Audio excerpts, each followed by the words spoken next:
Sir বলেছেন যে পুরানো জঞ্জাল সরাতে নতুনদের আগমনের কোন বিকল্প নেই। অনেক পুরানোদের দিয়ে পরিবর্তন হবে, 53 বছর তারা পরিবর্তন করতে পারে নাই। আগামী 1 বছর পরে একটা নির্বাচন হলে কি পরিবর্তন করবে? তাদের মেন্টালিটি তো এখনই দেখতে পাচ্ছেন। আমি বলতে চাই আপনারা খুঁজে দেখেন কোন জায়গায় কি হচ্ছে। পরিষ্কার ভাবেই বলছি, বাংলাদেশের নতুন রাজনীতি, নতুন নেতৃত্ব ছাড়া নতুন বাংলাদেশ বিনির্মাণ নতুনদেরকে এগিয়ে আসতে হবে এবং জনগণের কাছে যেতে হবে। জনগণ আপনার কাছে আসবে না, যেটা আমরা আমাদের নেতা কর্মীদেরকে বলছি।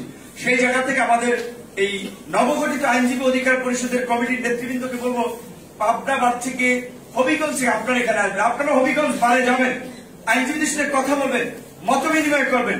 আমাদের যে রাজনৈতিক ভীষণ সেটা নিয়ে তাদের সাথে আলোচনা করুন। কেউ গণ অধিকার পরিষদের রাজনীতিকে সমর্থন নাও করতে পারে, তারপরে সে যদি আইনজীবী অধিকার পরিষদ করে তাকে আপনারা অ্যাকসেপ্ট দেন।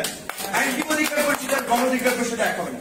আইনজীবী অধিকার পরিষদ কমিটেড টু, তাদের কমিটমেন্ট হবে ensuring rule of law, rule of আপনার জাস্টিস, সেই জায়গায় যেন তাদের আপনার শক্ত অবস্থান থাকে। কাজেই সেই ক্ষেত্রে কেউ যদি আইনজীবী গণ অধিকার সরাসরি নাও করে আইনজীবী অধিকারে যুক্ত হতে চায়, আমি মনে করি মামুন ভাই যেটা বলছে, আপনার যদি এই ধরনের মেন্টালিটি, একটা উদার মানসিকতা পোষণ করেছে, এটা একটা পেশাজীবী সংগঠন, যেটা শেখ হাসিনা গত 15 বছরে কোন পেশাজীবী সংগঠন রাখে নাই। প্রেস ক্লাব, আপনার হাইকোর্ট, এই বার কাউন্সিল, আপনারা তো দেখেছেন কিভাবে নির্বাচনগুলো হয়েছে। এবং এই যে ফ্যাসিবাদ আজকে কায়েম হয়েছে, এই ফ্যাসিবাদ শুধু রাজনৈতিক ভাবে কায়েম হয় নাই, মিডিয়া, সাংবাদিক, প্রশাসন বড় একটা বেনিফিশিয়ারি গ্রুপ তো শেখ হাসিনা তৈরি করেছিল। আজকে মিডিয়ার ভাইদের আমরা একটা কথা বলতে চাই, এখন আপনাদের জন্য সুযোগ।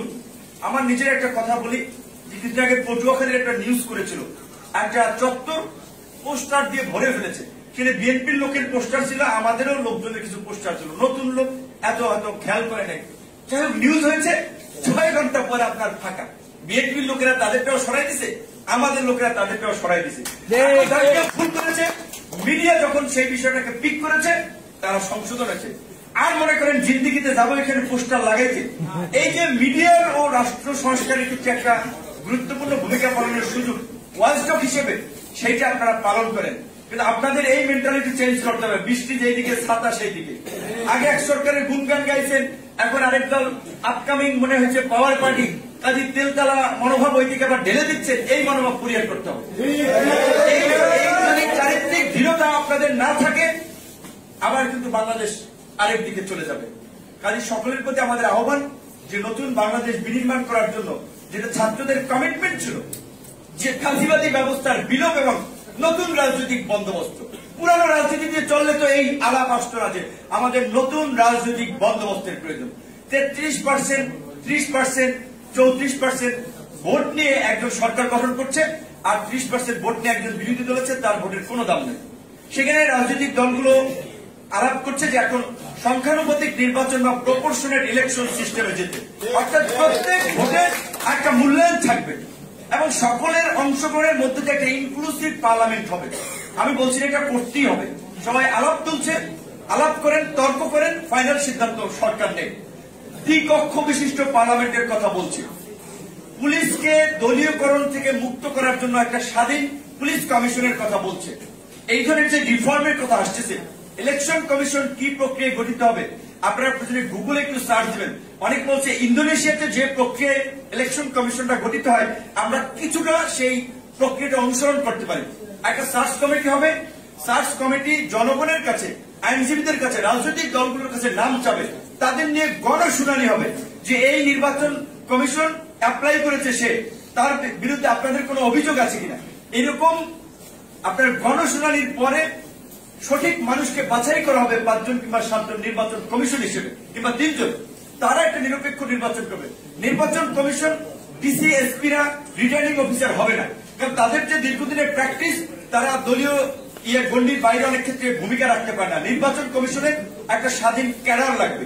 জেলা উপজেলায় যে নির্বাচনী কর্মকর্তা আছে, তাদের রাজনৈতিক আইডেন্টিটি বের করে স্বচ্ছ লোকগুলোকে নিয়োগের মাধ্যমে একটা স্বাধীন নির্বাচনের দিকে আমাদেরকে হাঁটতে হবে। এই ধরনের আলাপগুলো আসছে, আলাপ আরো চলবে এবং এই সরকার সেখান থেকে একটা সিদ্ধান্ত নেবে। তার জন্য তাদেরকে সময় দিতে হবে, আলোচনার প্রয়োজন আছে। অস্থির হইলে চলবে না। পরিষ্কার কথা, এটা তো আমাদের একজন উপদেষ্টা বলেছে, এটাই বাস্তব। ক্ষমতার পালা বদলের জন্যই ছাত্র জনতা রাজপথে জীবন দেয় নাই। রাষ্ট্র পুনর্গঠন, রাষ্ট্র মেরামত করে মানবিক গণতান্ত্রিক রাষ্ট্র বিনির্মাণ করার জন্য জীবন দিয়েছে।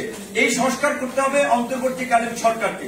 এই সরকারের দুর্বলতা আছে, সেটি নিয়ে আমরা সমালোচনা করছি। আমরা সহযোগিতা করে দুর্বলতাগুলো কাটিয়ে উঠবো।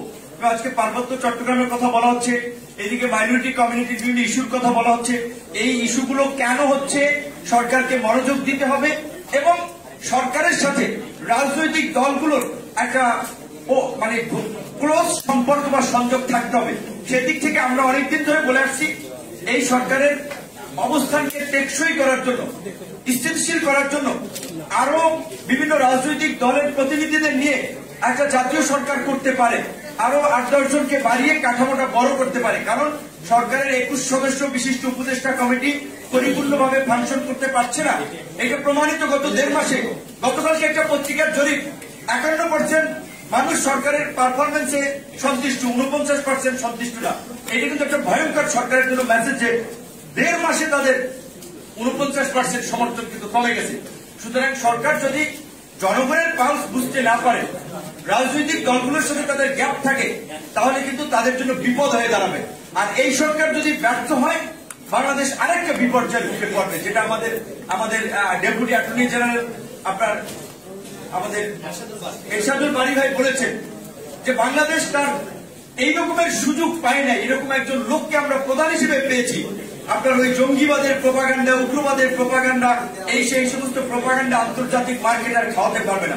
সুতরাং এই সরকারকে আমাদেরকে সাকসেস করতেই হবে। ধন্যবাদ।